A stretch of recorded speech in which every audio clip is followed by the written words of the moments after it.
The jealous donkey, ये है आज की इंग्लिश की शॉर्ट स्टोरी। हिंदी में करेंगे इसका ट्रांसलेशन। स्टोरी की हेल्प से आप इंग्लिश के हर एक स्ट्रक्चर को बारीकी से सीख पाएंगे और समझ पाएंगे। इसके साथ ही साथ कई सारे इंग्लिश के नए वर्ड मीनिंग भी यहाँ पर आप सीखेंगे। ग्रामर का जो पार्ट है उसको भी कवर करेंगे। तो चलिए स्टार्ट करते हैं। द ज्वेलस डोंकी, डोंकी यहाँ पर नाउन है, नाउन के बारे में ही ये ज्वेलस बता रहा है। तो ये क्या है? एडजेक्टिव है।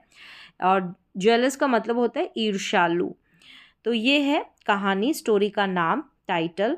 स्टोरी स्टार्ट करेंगे यहाँ से। वंस, एक बार, अ सोल्जर, एक सैनिक हैड का यूज हुआ है स्टेट ऑफ पोजीशन को बताने के लिए। हैड का यूज किया जाता है पास्ट में। प्रेजेंट में हम स्टेट ऑफ पोजीशन बताते हैं हैज और हैव का इस्तेमाल करके। अगर यहाँ पर हैड के बाद में वर्ब की थर्ड फॉर्म होती तो वो पास्ट का परफेक्ट टेंस होता, लेकिन ये पास्ट का परफेक्ट टेंस नहीं है। यहाँ पर हैड का ही यूज हुआ है as a main verb.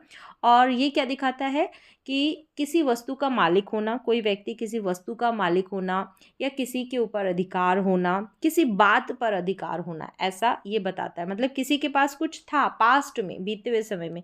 Present में होता है यूज हैज़ और हैव का, पास्ट में हैड का यूज होता है। किसी के पास कुछ था, किसी के अंदर भी कोई चीज़ हो सकती है, किसी व्यक्ति के अंदर, यानी उसके बॉडी पार्ट्स के बारे में भी बताया जाए तो भी हम हैज़ हैव हैड का यूज़ करते हैं टेंसेस के अनुसार। प्रेजेंट में हम हैज़ हैव का यूज़ करते हैं और पास्ट में हम हैड का यूज़ करते हैं। इसके बाद में कोई मुख्य क्रिया अलग से नहीं है कि आप इसको सोचें कि हेल्पिंग वर्ब नहीं, यही एज अ मेन वर्ब काम कर रहा है। हैड अ हॉर्स, अब क्या था उस सोल्जर के पास, उस सैनिक के पास एक हॉर्स था। एंड अ डोंकी, एक डोंकी था, मतलब एक गधा और एक घोड़ा। ही, तो पास्ट का ही ये सेंटेंस है यहाँ पर। ही यूज्ड, यूज की सेकेंड फॉर्म है यूज्ड, यानी प्रयोग करना या इस्तेमाल करना। पास्ट में प्रयोग किया या इस्तेमाल किया किसका? द हॉर्स का, इन द बैटल्स। अब हॉर्स का प्रयोग किया, इस्तेमाल किया किस में? इन द बैटल्स, बैटल्स में, लड़ाइयों में, युद्धों में। बैटल का मतलब होता है लड़ाई या युद्ध। तो यहाँ पर यूज्ड, यहाँ पर वर्ब की सेकेंड फॉर्म है। और हैड भी जो है, ऐसे समझे तो वर्ब की सेकेंड फॉर्म ही है। तो यहाँ पर सिंपल पास्ट टेंस का ही अभी तक प्रयोग हुआ है। And he used the donkey to carry, और वह प्रयोग करता, द डोंकी, गधे का, टू कैरी, कैरी करना मतलब ढोना, लोड्स, लोड्स का मतलब वजन, वजन को ढोने के लिए उसका प्रयोग करता। ऑफ गुड्स, किसका वजन? गुड्स का। ऑफ का मतलब यहाँ पर का, किसका? गुड्स का, सामान का। ये गुड्स है यहाँ पर सामान। वैन, जब देयर वॉज, अब कब करता उसका यूज डोंकी का? जब क्या होता? देयर वॉज नो वॉर, कोई भी युद्ध नहीं होता था तो वो यूज करता था उस गधे का। अब यहाँ पर देख सकते हैं वॉज का प्रयोग होता है। सिंपल पास्ट में वॉज और वर का प्रयोग होता है। वॉज और वर के बाद में आपको कोई मुख्य क्रिया नज़र नहीं आएगी। वॉज और वर के बाद में कोई एडजेक्टिव या कोई नाउन का प्रयोग होता है, कोई एक्शन परफॉर्म नहीं होता। ये साधारण से सिंपल से सेंटेंसेस होते हैं पास्ट इनडेफिनिट के। प्रेजेंट में भी यूज़ होते हैं ऐसे सेंटेंसेस, प्रयोग होते हैं। इज एम आर का यूज़ होता है, वहाँ पर भी कोई एक्शन वर्ड नहीं आता है। तो यहाँ पर भी कोई एक्शन वर्ड नहीं है, यानी कि जब कोई युद्ध नहीं होता था तो जो है सामान को ढोने के लिए उस गधे का प्रयोग किया करता था। सो एज, तो ये भी सिंपल पास्ट का ही वाक्य है। सो एज का हिंदी में मतलब जिससे या ताकि हो गया। हम कोई भी रीज़न को इंट्रोड्यूस करते हैं, यानी अभी जो पहले बातें बताई स्टोरी में, उसको, रीज़न को, उस कारण को इंट्रोड्यूस करते हैं तो इसका यूज़ करते हैं। देखें, अब ताकि क्या कर सके? वजन उठाता, ताकि टू अर्न सम मनी, यानी कि कुछ पैसे वो कमा सके, कुछ पैसे वो अर्न कर सके। यहाँ पर टू का यूज़ जो हुआ है, ये जो टू है ना, टू प्रपोजिशन भी होता है, टू इन्फिनेटिव भी होता है। इसके बाद में टू प्लस वर्ब की फर्स्ट फॉर्म इन्फिनेटिव के सेंस में यूज़ होता है। तो यहाँ पर ये रीज़न या पर्पस को शो कर रहा है, ये जो टू है। सो एज, ताकि वो क्या कर सके? कुछ पैसे कमा सके। द डोंकी वॉज जेलस, तो यहाँ पर वॉज के बाद में किसका यूज हुआ है? जेलस का, जो कि क्या है? एक एडजेक्टिव है। तो वॉज वर्ड का यूज कर कर हम साधारण से सिंपल पास्ट के वाक्य बनाते हैं। इसके बाद में कोई एक्शन वर्ड नहीं होता, बेसिकली कोई क्रिया परफॉर्म नहीं होती है। तो द काम परफॉर्म नहीं होता है। तो द डोंकी वॉज जेलस था ऑफ द हॉर्स, किसके ऊपर? ऑफ द हॉर्स यानी कि घोड़े के ऊपर। कौन था जेलस? डोंकी। एज, यहाँ पर ये जो एज है, जेलस था एज, क्योंकि, कारण बताया है बिकॉज के सेंस में। एज ही थॉट, क्योंकि उसने सोचा। थिंक की सेकेंड फॉर्म है, उसने सोचा। तो वर्ब की सेकेंड फॉर्म का यूज होगा सिंपल पास्ट टेंस में।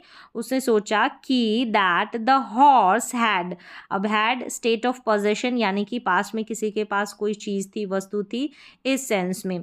तो that the horse had an easy life, अब उसका जो जीवन था, उसकी लाइफ कैसी थी? ईजी थी। तो यहाँ पर भी हैड का यूज हुआ है।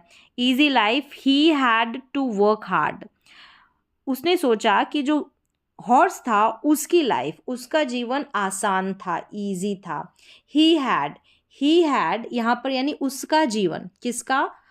यहाँ पर जो है वेयर एज लगेगा। ये जो ही हैड है, लाइफ के बाद में, लाइफ के बाद में यहाँ पर आप वेयर एज का यूज करेंगे। यहाँ पर वेयर एज कंपैरिजन किया गया है, भिन्नता दिखाई गई है, तो वेयर एज का मतलब होता है जबकि। जबकि ही हैड, ही यहाँ पर यूज हुआ है उस डोंकी के लिए, यानी ही हैड टू।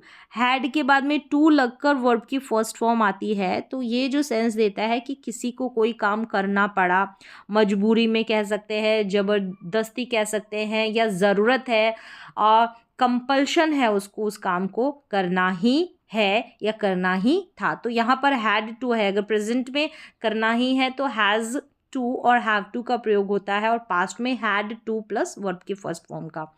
वेयर एज, यहाँ पर वेयर एज इन्वॉल्व होगा, वेयर एज कंजंक्शन लगेगी। Whereas he had to work hard यहाँ पर है, वर्क हार्ड का मतलब वर्ब की फर्स्ट फॉर्म मेहनत करना, कठिन परिश्रम करना, लेकिन उसको क्या था? कठिन परिश्रम करना था, कड़ी मेहनत करनी थी, मजबूरी थी उसकी, इस सेंस में। वन डे, एक दिन, the news of the war का मतलब युद्ध यानी लड़ाई की जो न्यूज़ है, खबर है, केम यानी आई, कम की second form I, simple past है यहाँ पर भी।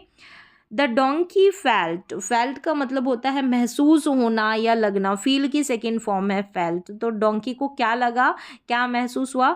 उसे बड़ी प्रसन्नता हुई, वेरी हैप्पी, वो बहुत खुश हुआ। ही थॉट, उसने सोचा, ठीक है, ये वर्ब की सेकेंड फॉर्म, और ये भी सेकेंड फॉर्म है, उसने सोचा, किसने? डोंकी ने, कि that is a great news, अब ये क्या है जो खबर है? बहुत अच्छी है, that is a great news, ये एक अच्छी खबर है। द हॉर्स विल गो, यहाँ पर देख सकते हैं सिंपल प्रेजेंट टेंस है, इज एम आर के बाद में, जैसे वॉज वर्ब के बाद में कोई एक्शन जो है वो परफॉर्म नहीं होता, एक्शन वर्ड नहीं होता है, कोई मेन वर्ब नहीं होती है। तो यहाँ पर स्टेट अवस्था को बताने के लिए is am are was verb के बाद में विल बी भी हो सकता है, या तो एडजेक्टिव का या नाउन का प्रयोग होता है। यहाँ पर है the horse will plus verb की फर्स्ट फॉर्म, फ्यूचर का इंडेफिनिट टेंस है, विल के साथ में वर्ब की first form. The horse will go to the battle, मतलब हॉर्स जाएगा कहाँ? बैटल ग्राउंड में, यानी कि युद्ध भूमि में जाएगा। एंड आई विल बी, यहाँ पर विल के बाद में आप देख सकते हैं बी है, बी का मतलब होना है, विल बी का यूज होता है, विल बी का यूज होता है, इसके बाद में भी कोई एक्शन वर्ड नहीं आता। फ्यूचर इंडेफिनिट टेंस का ये साधारण सा सिंपल सा सेंटेंस होता है। जैसे हम is am are was verb का यूज करते हैं, सेम वैसे ही फ्यूचर में हम विल के साथ बी का यूज करके जो है, जो कर्ता होता है, सब्जेक्ट होता है, उसकी स्टेट अवस्था के बारे में बताते हैं, कोई एक्शन परफॉर्म नहीं होता है। तो यहाँ पर कोई एक्शन वर्ड नहीं आएगा। I will be free here, here यानी यहाँ पर मैं क्या होऊंगा? आज़ाद होऊंगा, फ्री होऊंगा। So the donkey teased, tease करना, ये वर्ब की सेकेंड फॉर्म है, टीज की सेकेंड फॉर्म टीज्ड है, छेड़ना या चिढ़ाना। तो डोंकी क्या करता है? छेड़ता है या चिढ़ाता है द हॉर्स, किसको? हॉर्स को। सो इसलिए कि वो वहाँ पर आज़ाद रहेगा। बट सून, लेकिन जल्द ही, एक message, a message was received, was के साथ में रिसीव्ड है, यानी वॉज वर्ब के साथ में अगर वर्ब की थर्ड फॉर्म, तो ये जो है वर्ब की थर्ड फॉर्म है। सेकंड फॉर्म भी रिसीव्ड होती है, लेकिन हमको पता कैसे चलता है? वॉज और वर्ब के बाद में इस तरीके से, जैसे ये रिसीव्ड है, ये वर्ब की थर्ड फॉर्म ही है, क्योंकि पास्ट का पास्ट इंडेफिनिट टेंस का जब हम एक्टिव से पैसिव सेंटेंस बनाते हैं तो वॉज वर्ब के बाद में वर्ब की थर्ड फॉर्म का प्रयोग होता है। लेकिन सून ही एक मैसेज क्या है, प्राप्त हुआ, मिला, दैट मिला था, दैट की अ ट्रीटी, ट्रीटी का मतलब होता है एक संधि, वॉज साइंड, अब यहाँ पर भी वॉज के बाद में साइंड जो है ये भी वर्ब की थर्ड फॉर्म है, ये भी पास्ट इंडेफिनिट का पैसिव सेंटेंस है। एक ट्रीटी जो है साइन की गई थी, प्राप्त हुआ था और साइन की गई थी, इस तरीके से ये सेंस निकल रहा है हिंदी में। एंड नो, अब क्या था, और नो वॉर, कोई युद्ध, took place, take place, took place की ये जो है टेक प्लेस की सेकेंड फॉर्म है, टुक प्लेस, हैपन यानी घटित होना, कोई भी क्रिया घटित होना, तो क्या नहीं होना था, कोई जो है युद्ध नहीं घटित होना था, यानी युद्ध नहीं होना था। सो ये ट्रीटी थी, ये संधि थी। सो द सोल्जर्स सेंट, या ये जो सेंट है ना, सेंड की सेकेंड फॉर्म है, वर्ब की सेकेंड फॉर्म, सिंपल पास्ट का एफर्मेटिव सेंटेंस है।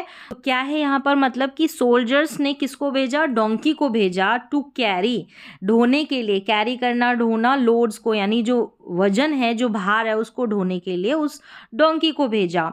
हैंस, हैंस यानी इस प्रकार, इस तरह से, इस प्रकार क्या हुआ, the donkey got a lesson, यानी कि उसको भार उठाना पड़ा, इस तरीके से उसको क्या मिला, गेट की सेकेंड फॉर्म। तो ये भी सिंपल पास्ट का अफर्मेटिव सेंटेंस है, मिला, अ लेसन, एक लेसन, एक सबक, या कह सकते हैं एक सीख मिली। तो ये यहाँ पर थी आज की बिल्कुल ही शॉर्ट स्टोरी थी। तो यहाँ पर मैंने हर एक सेंटेंस को टेंसेस की हेल्प से समझाने की कोशिश की है। उम्मीद है आपको समझ में भी आए होंगे ये सारे सेंटेंसेस।